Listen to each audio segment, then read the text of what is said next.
વડોદરાના પંડ્યા બ્રિજનો કેટલોક ભાગ જર્જરિત હાલતમાં જોવા મળી રહ્યો છે ત્યારે બ્રિજની દિવાલ અને પેરાફિટ જર્જરિત થતા વેપારીઓએ રેલવે અને કોર્પોરેશનને અનેકો રજૂઆત કરી છે તેમ છતાં પણ તંત્ર દ્વારા કંઈ ધ્યાન ન અપાતું હોય તેવા સ્થાનિક લોકો દ્વારા આક્ષેપ કરવામાં આવ્યા છે ત્યારે કોઈ ઘટના બને તે પહેલા કોર્પોરેશન દ્વારા બ્રિજની જર્જરિત દિવાલ ઉતારી દે તેવી માંગ કરવામાં આવી છે।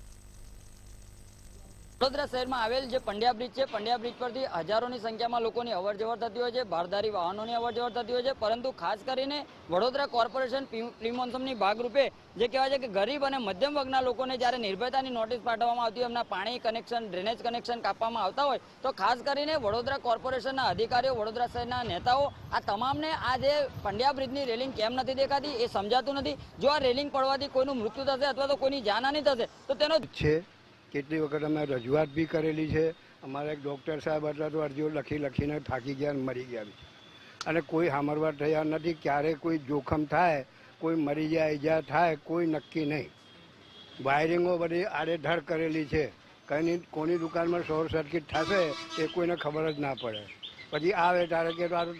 શોર્ટ સર્કિટ થયું, ભાઈ બરાબર છે, તમારી વાયરિંગ ઘણા વખતથી એને પેરાપેટ જર્જરિત છે। નીચેના દુકાનદારોએ ફરિયાદ કરી છે, દુકાન કોર્પોરેશને પોતે જ બનાવીને ભાડે આપેલી છે અને જ્યારે મોરબીનો પુલ તૂટ્યો ત્યારે બી આની ખૂબ ચર્ચા થયેલી ને અમે અનેક વખત રજૂઆત કરી છે કે એની પેરાપેટ જર્જરિત છે અને તાત્કાલિક રિપેર્સની જરૂર છે। પાર્શિયલ રિપેર થયા બી છે, બેરિકેડિંગ બી મુકાયા છે, પણ એને કમ્પ્લીટલી જે રીતે એને આખું રિનોવેશનની જરૂર છે પેરાપેટની, એ બાબતે હજી સુધી કોર્પોરેશને ફક્ત ટેન્ડરિંગ પ્રોસેસમાં વિલંબ થયો છે અને ખૂબ વિલંબ થયો છે। તાત્કાલિક પૂર્ણ કરવું જોઈએ એવી